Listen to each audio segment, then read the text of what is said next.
Hello and welcome to Florida Foodie. I'm your host, Lisa Bell, joined today along with our producer, Thomas Mates. Hello. Hello. Today we are joined by a chef and business owner who has worked in the Orlando food scene for decades. She worked in fine dining, but now she's running a counter service restaurant that's recognized by Michelin and known for its burgers and sandwiches. We are so happy to be joined by Chef Lexi Gawlak from Swine Sons. Thank you. I'm so excited to be here. It's great. Excellent. Thank you for joining us and bringing a feast today. This all looks fantastic. Yeah, these are some of the highlights for sure. I love it. Yeah, we're going to talk about that. But first, let's talk about your background. I mentioned you have worked in Central Florida for quite some time. I have. Yes, some of the biggest names in the restaurant industry in Orlando. Yeah. I feel like it started a million years ago at this point. But yeah, this is really all I've ever done. So I got my first food job when I was like 16. So it really was a million years ago. Strangely, at the Einstein's Bagels, that's where my culinary career started. Einstein's Bagels, right by our current location, which is interesting, kind of fun to look across the street and have those memories every day. But I kind of worked my way through fine dining kitchens throughout the Orlando area, coming up years ago. And then eventually went to culinary school in New York. Yeah. Came back when I finished and continued to kind of do fine dining until it was time to open the Ravenous Pig in 2007. They called me. They said, "Hey, do you want to come be the opening sous chef?" I said, "Sure, let's do it." And we did that project. And then in 2015, we had the opportunity to open this provision shop. So then we opened Swine Sons 2015. So amazing. Yeah. What prompted you to actually go to culinary school? Oh, gosh. Well, it was a certain chef that I worked for. So his name is Justin Plank. So shout out to Justin Plank. He's now running a Terralina restaurant. And he was the first person to really challenge me and kind of say, you know, you're better than average. You need to, he kind of said, step it up. I mean, really and truly, he said, and I was very young at the time, keep this in mind. He kind of said, you know, you can do this. And he pushed me, he wrote me my recommendation letter. And that was a big deal because I think he was one of the first people to really believe in me, push me, and kind of say, you know, you can really do this. You can make something out of this. And I think I read somewhere too, your husband also went to culinary school. He did, yeah. At the time, were you guys married? And tell us a little bit about your history, because it made me laugh when I was reading about your background. So we had worked together. We were seeing each other, not married at the time.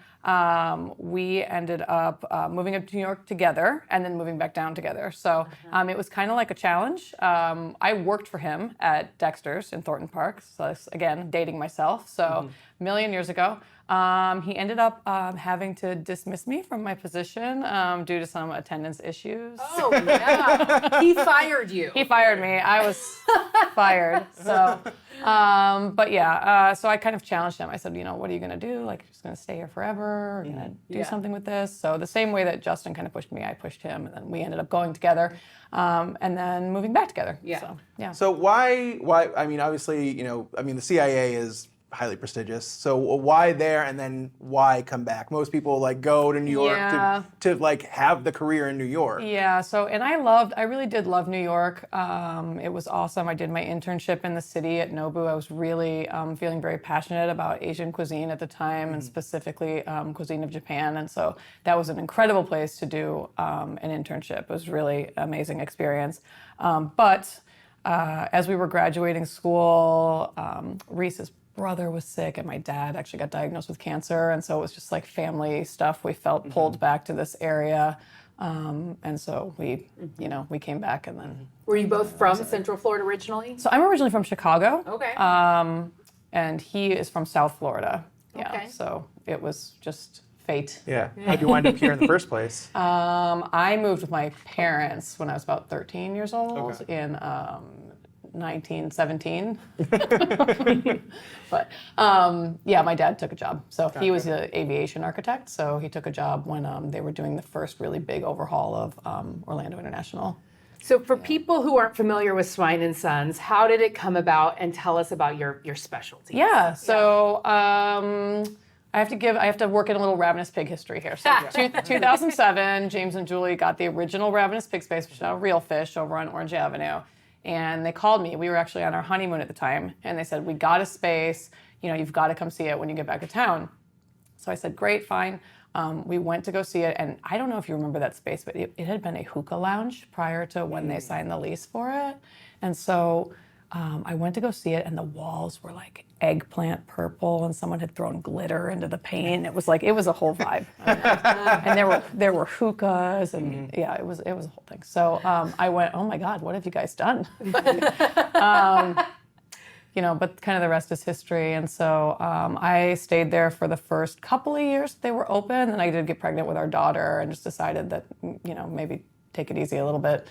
So I took a step back, and Reese stayed on board, and he was with them always throughout the rest of the incarnations of Ravenous, and then Cask and Larder, and he went over there. And then through Cask and Larder was where the vision for Swine Sons really took shape. So it was kind of like, Cask had all those things, all the pickles, all the sauces, the things that people really, really loved and came in for. And Reese and James from Ravenous kind of said, hey, let's create this provision shop where people can come in and they can get the pickles in a jar. They can get the special sauces. Let's have a butcher case, put our charcuterie in there. And we opened up in April of 2015, and the thought was to be this provisions place and have this meat counter and then do some sandwiches. And we were pre-making the sandwiches. So we'd say, okay, we're going to sell a dozen turkeys today. And we would pre-make them in the morning and wrap them up. And we were thinking like kind of this bodega style, grab and go. And that was the first day we were open. And about the third day we were open, we had to completely change the concept because people were like, what? Like, what do you mean I can't order a sandwich and have it be custom? I mean, people just our vision, people didn't get it. So we went, okay. So we overhauled the entire concept on about day 3.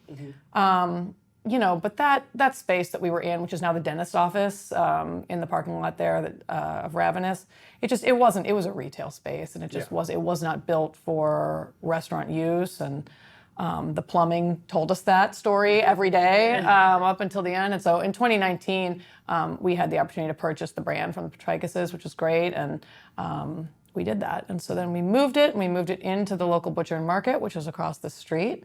And that was a great move for the pandemic. The butcher was so busy during the pandemic. They were breaking sales records. It was doing fantastic. And so that was great because we had a stream of people coming in. And even when we had to close the dining room down, we had a healthy takeout business. And I really think that that's why we made it through the pandemic, truly. And then in October of last year, we had the opportunity to partner with Foxtail and move it yet again. So I always joke, we're just going to move a couple blocks towards downtown Orlando. Every couple of years, we just keep going a couple more blocks. But I think this is our forever home. So we're now in Foxtail's farmhouse at 1280 North Orange in Winter Park. So. And how much has it changed from when you opened? Because obviously when you opened, you had the provision shop, you had a little bit more space. Then you were counter space. So much. Yeah. Yeah. It's been we're coming up on our 9th birthday, so it's like which that is remarkable, don't you think? For a restaurant. Sometimes I just things will pop up in my Facebook memories, and I'm like, oh my God, we've been doing this for a long time. So, and we really have. And my kids have grown up in the restaurant, and, it's been good. It's been a ride for sure. And does some of it seem like a blur to you? Oh, so much of it. Yeah, so much of it. So, but it's changed, so dramatically. Yeah. Yeah, we really do. Obviously, we don't have the meat counter anymore. That was, I think that requires such a commitment on a different level, and it's a completely different business. And I think I could see it a little bit in the numbers when we were in the original shop, because it just, we couldn't quite make it make sense. And then I actually think moving into the butcher and seeing that, retail food model really in action and working well, I was like, yeah, no way. Like, that's a completely different business, So, I think that's the biggest thing is I've learned so much about the business of my business since, really. And I feel grateful that I've had the opportunity to do that, and we've been able to kind of, it's been a learning curve, you know? Aside from the changes you had to make, like you said, just like moving the business around and things like that, when you bought it, what was the biggest, okay, this is how I'm going to put my stamp on it. This is my business. Well, I think the biggest thing that happened when I bought it was I went, holy moly, I don't know how to run a business. So that was the first thing that had happened. I remember Because you're a trained chef, which is very different than totally running a different. And I business. think that I really just thought, because I saw, other people in my life, like I saw James and Julie run, and they were also back of the house people, and I saw them running their business, and I saw them doing it with grace and making it look really great. I was like, oh well. Like, How hard could it be? How hard could it be? Like, I can do this. And then it was like, oh my God. Yes. Then you have employees you cannot. who don't show up, and it becomes a Yeah, problem. well, You have a little more sympathy for your husband after that. Yeah. I mean, so I think that was the biggest thing. It was like, the food piece is the fun part, and that's the part that I'm trained to do. The business piece was the piece that was the big learning curve.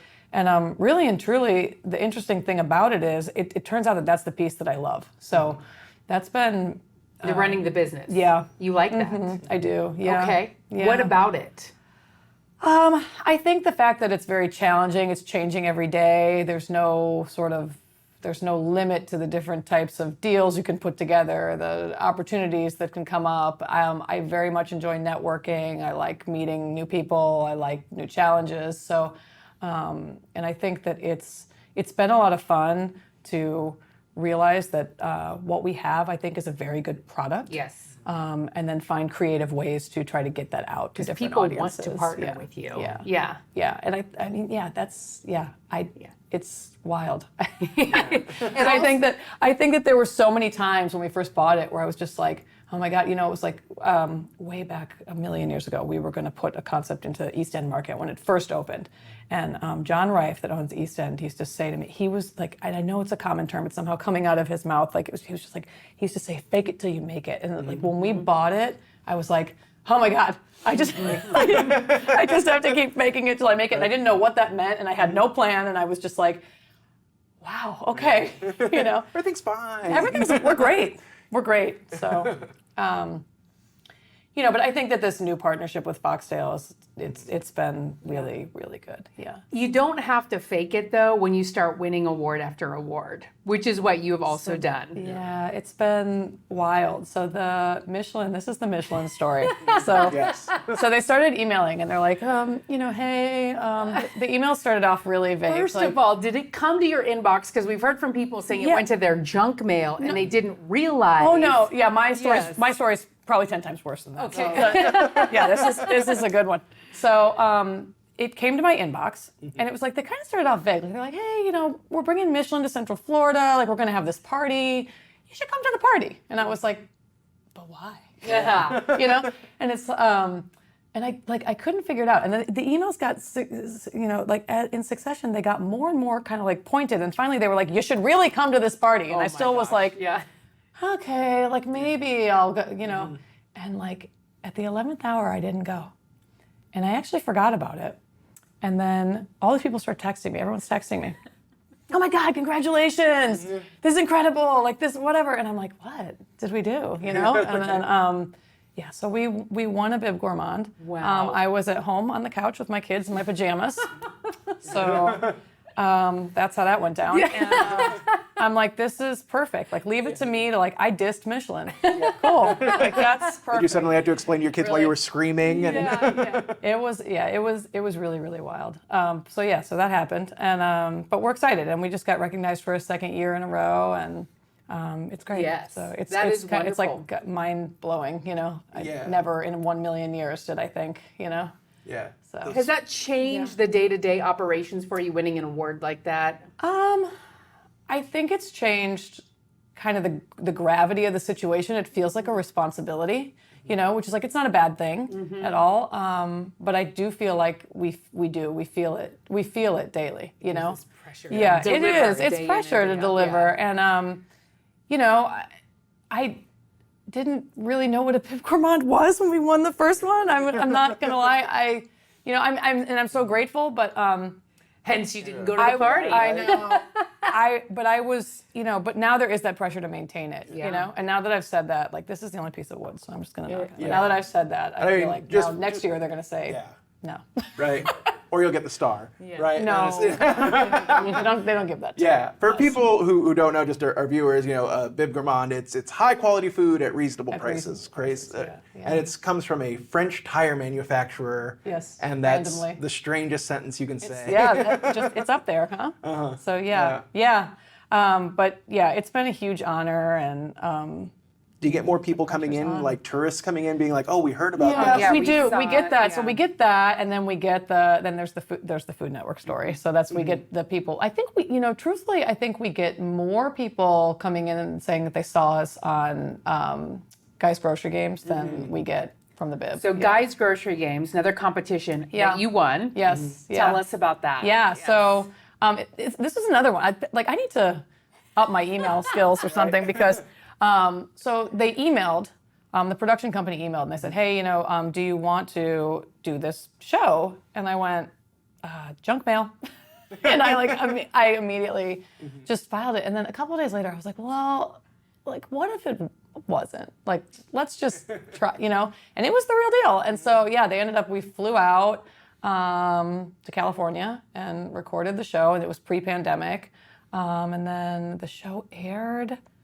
I want to say it was like a month before the world went cuckoo. So yeah, it was great. Do you know how they found you? I don't actually.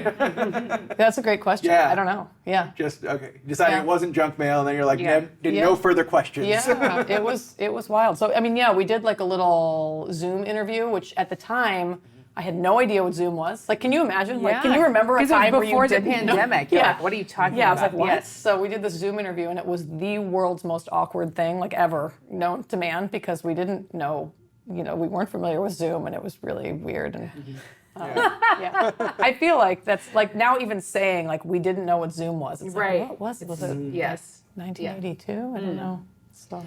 Well, you brought some treats with you today. did, So yeah. tell this all. It smells good and it looks Awesome. beautiful. Yeah.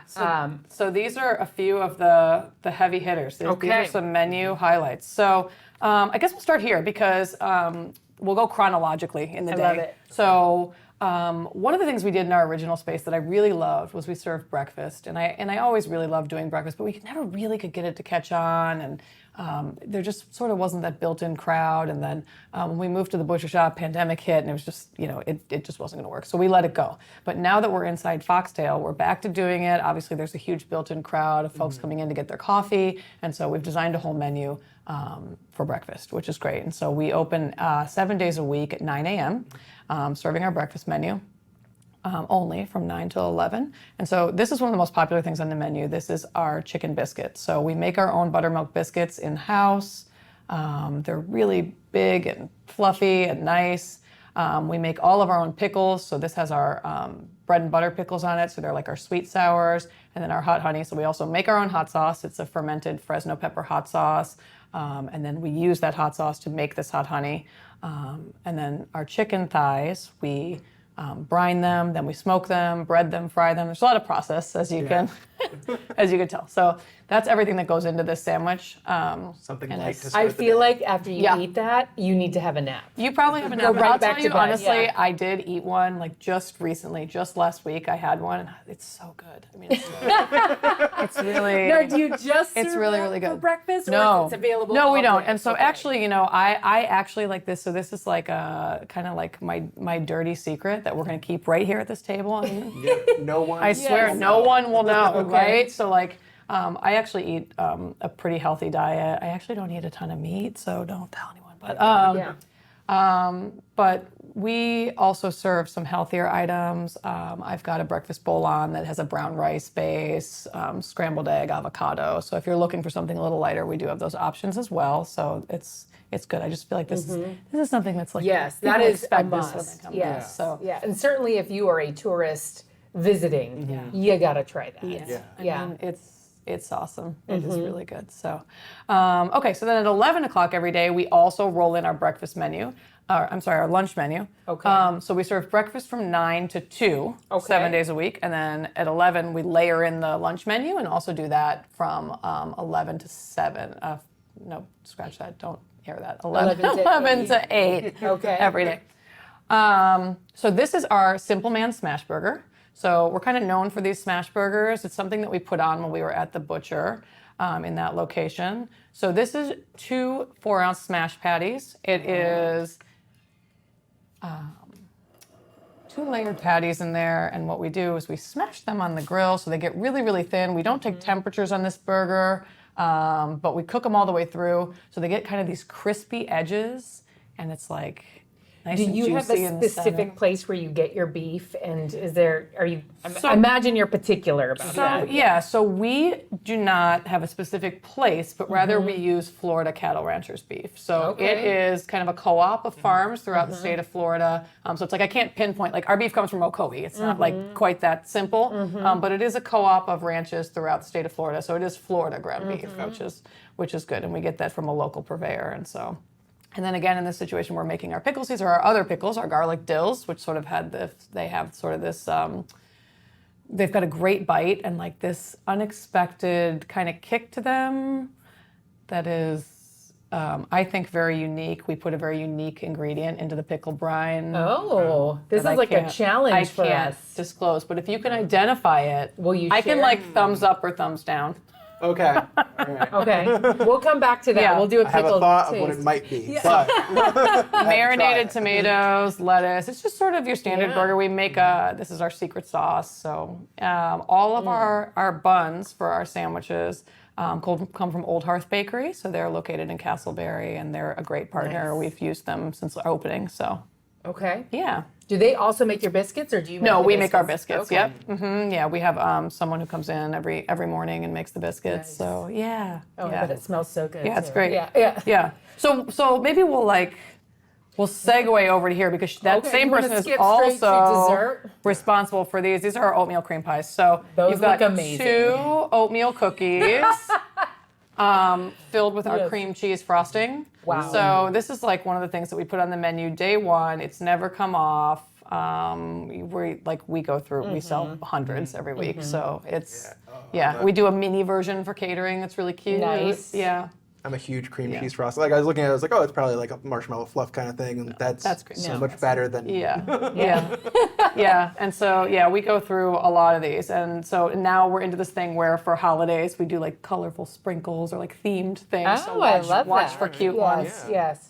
Do you offer other desserts as well, or is this? So we do a really nice chocolate chip cookie that we just Okay. garnish with a little bit of sea salt, but that's pretty much the extent This of is it. it. Yeah, This is what you this is go it. for. Yeah, we keep Yeah. it simple. Throughout the years, we've tried a lot of different things with dessert. We, even back in the beginning, we had a pretty full pastry program with muffins and different cakes and different puddings and all this kind of stuff. And nothing really stuck like this did. Like this. Well, it needs this the is- frosting to stick. That's it. Yeah. So that's good. And then this looks very delicious. So this is our healthy offering. Ooh, nice. So this is our Cobb salad. Okay. And it is a vegetarian Cobb. So it's we smoke our pecans.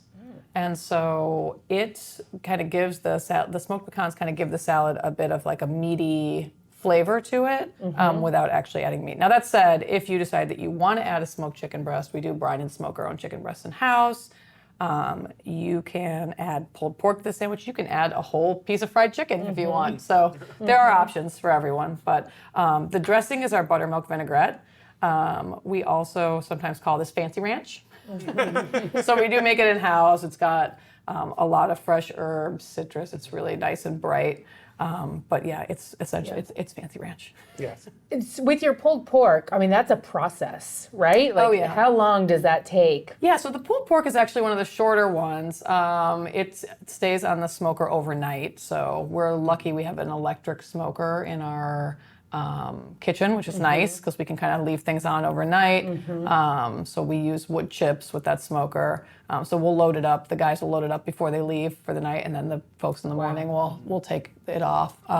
The pulled pork is actually less of a process than our brisket, which actually has to smoke for 14 hours. So it's Your There's a lot kitchen of is constantly constantly working. going. Yeah. And so, and another thing we do in our Winter Park location is we actually do a bar menu for the courtesy bar that's on site there. So we do that menu as well. So it's like really we're going from, we have someone who comes in at 6 o'clock in the morning every day, and we go all the way through midnight a lot of times. So there isn't a lot of downtime. That little kitchen pumps out a lot of food. Do you want to sample some of this? I okay, think and we so. got to do the pickle taste test. We do have some plates here, Okay. and we have half of an avocado. Yeah, there's a story. So yeah, there's a story behind that. It was So an there's a emergency fork. avocado delivery. I don't have Yes. a fork. Oh, we have forks. We here. have so many nice forks. Yeah. We have so many forks. We don't have any knives though, so I don't No, so we do have a knife that will get results. So I don't know. Should we like yeah, we're gonna use. Should we this. go for it? This is a Swine and Are you, I feel Sons. like okay. We're yeah, giving. hand me We're that. gonna I don't let know. you if Are you want to Yes. cut You're that a trained up. professional here. Okay. And then- all right. Okay. We'll use All right. So the we're gonna do knife. this. Let's take this out. Thank you much. And then I'm just gonna pull a pickle off here, Okay. and we'll try that we'll too. split it. Here, you Oh, turn that and try and pull a pickle off there, All right. Let's see. because we got to do our taste test first. Okay. Yeah. The secret ingredient. It's important. I'll not brandish this knife at you. I appreciate it. It's not that I don't So trust what do you. you normally use a knife like that for I mean, in the this kitchen? is like a big deal. Because you brought that to slice your avocado. I did not bring this. Someone else brought this to slice my avocado. I use a little bitty knife to slice an avocado. No, this is like a big, chopping knife. If you have to chop a lot of Okay. a lot of stuff. Yeah. Like prepping onions all Okay. day. Yeah. First, let's do the pickle. Let's see if Okay. we can identify. Now, do you have multiple flavors of pickles, or is this So we your do go-to? two different types of pickles. Okay. We do the B&Bs, which are the sweet sours. Those are the ones that are pretty yellow and they're on top of the chicken biscuit, and then we do this one. What do you think? That's really good. What do you think? I'm gonna go with lemon. No. No. Is it a Szechuan peppercorn? No. Wow. Oh, okay. No. Okay. Okay. Okay. Your secret is Well, you'll have to. Yeah. You'll have to invite me back on. Okay. Do another. Maybe Till we we can do a guess. whole pickle taste test. taste test Yeah. at that time. So. No, but it is. I love our pickles. I really do. Yeah, no, I that's mean, great. Yeah, It's and like so, very like so- bright. So, this is like the next set of challenges, right? So as we continue to grow, and we have some exciting things kind of coming down the pipeline this year, and we're moving on some new projects. But so this is the challenge. It's like okay, so we're very process driven, and how do we? This is the stuff that I really like to figure out. Okay, how do we not lose this process as we continue to grow? What does this look like? How do we make sure that the quality is we can maintain the quality? How do we make sure that we don't lose the specialness of these processes? Yeah. Yeah. Absolutely. Okay, there's a kick there. I don't know, ginger. Nailed it. Is it ginger? That's it. Okay. That's it. Yeah. Yeah. Okay. Yeah. I Yeah, can we Okay. take garlic taste and ginger and we chop it up. I love and it. it goes into the brine. Yeah. Really good. Yeah. Okay. Okay. We're gonna try this now. Yeah. This looks really good too. It does. I want some of the sauce. You make this sure you sauce. have This is some the napkins honey. there. That's local honey. Yeah. No, Maybe, maybe not. No, maybe not. There's some heat. I do feel bad. It's been sitting so long. I hate it. Like, come get a fresh one from me tomorrow. But I do The think heat is great. Yeah, I love that sweet hot together. It's so great. And That you got some biscuit pickles on there. It's so buttery. Yeah. Yeah, and you That's need the it, pickles. yeah. It kind of like cuts all that fattiness. So good. I need one more. I love that sandwich. I'm telling you, I ordered one the other day and I was like, I'll just take a few bites. Like I'm quality checking. Yeah. I'm just gonna take a few bites. I ate the entire thing. It's hard not The entire to. thing. Yeah. I do want to try your dressing on your salad. My fancy ranch. Yes. And Yeah. then I'll use this fork and I'll put some So on we've here. always called it buttermilk vinaigrette, which the staff really likes because they get to label things butt-vin, which they like a lot. But I really think we might just start calling it fancy ranch. And this is a big salad. It is a big salad, Yeah. yeah. Yeah, and so this is really like an entree-sized salad. Yes. And you've got it looks like blue cheese on there. So you've got blue cheese, you've got hard-boiled egg, the smoked pecans, avocado, tomato. Yum. Looks fantastic. And now, is this what you typically order when you're eating at the restaurant? It's not. I mean, I eat a ton of that breakfast bowl that you. I Okay. mean, literally, like I eat that breakfast bowl. They all laugh at me because I eat it like 5 days a week. Your go-to. Very Yeah, good. it really is my go-to. The dressing is fantastic. Yeah. Yeah, I love that dressing.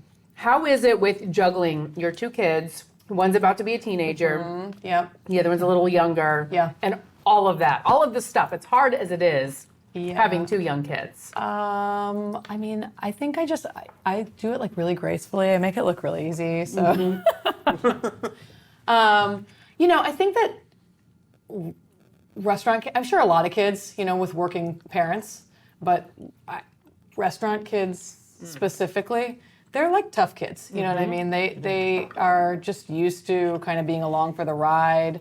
They are team players. They, and they're fairly self-sufficient. I was, telling you that we live less than a mile from their school. So, I mean, they ride their bikes to and from school. They get it done. So, yeah, it's good. All right, we're running out they're of helpful. time. You want to go for the burger or the cookie? I think that I'm I leaning feel towards like you the- need to go. the You need cookie, you yeah. need to do the cookie. All right. I feel like it's your destiny Yeah. today. Oh my God, I don't hear it. If you don't mind, I swear my hands are clean. Go for it. All right, and then I will take. I'm going to use this giant knife. Oh my God, so stupid. I am more of a savory person. Okay. So okay. I am not going to cut off my finger. Yep, don't. And I'm going to just take a little. Do you have a license for that thing? No, I don't. Look at this. Look, this is a serious knife. Take that out on set yeah. later. See what they have I'm to gonna say. try this. I'll I look got whatever the- camera I want. This Florida sourced beef. I've got to go for it. I'm missing a little bit of bun, but that's okay. I'm just going to go for it. Oh my God. That is so good. This is my new favorite burger. That's awesome. I did. So Absolutely. what we did. I was out front today, and I was like grabbing coffee. I was just out front for a second, and behind me there was a couple of kids, older kids. I mean, like they look like college age maybe. And the one guy took a bite of his burger and said to the other guy, "Oh, this is so good." This is like amazing. It was really validating. I love those moments. Those are kind of the moments that I used to really love working in open kitchens because you could you'd watch the food The go to the reaction. table and then see the people. Well, that is fantastic. We have a lot of burger wars and a lot of burger debates in the newsroom. Okay. This Okay. is hands down All right. my top choice. Thank you so much for joining us Yeah, today. absolutely. Thank you for having me. Fantastic. All the way around. Yes. Yeah. We can't wait to go visit you in person. Please, Yes. anytime. Let me know. Thank you so much. Yeah. Thank you for listening to Florida Foodie. We'd also like to thank our guest, Lexi Gawlak. You can find her business online at swineandsons.com, and you can find it on Facebook and Instagram. Be sure to follow Lisa Bell online. Search Lisa Bell News on Facebook and Instagram, or Lisa Bell News 6 on Twitter. You can also find Candace Campos on social media. She's on Twitter. Just search @Candace News 6. On Facebook, search Candace Campos News 6. And on Instagram, search Candace Campos WX. Also, a big thank you to our technical producers, Derek Mosier and Ryan Haley, our post-production audio engineer, Chris Flora, and our director, Bob Myers. I'm the show's producer, Thomas Mates. Please take the time to rate and review us on Apple Podcasts and Spotify or wherever you stream podcasts. And you can find videos of all of our podcasts on clickorlando.com and on YouTube. Just search for Florida Foodie.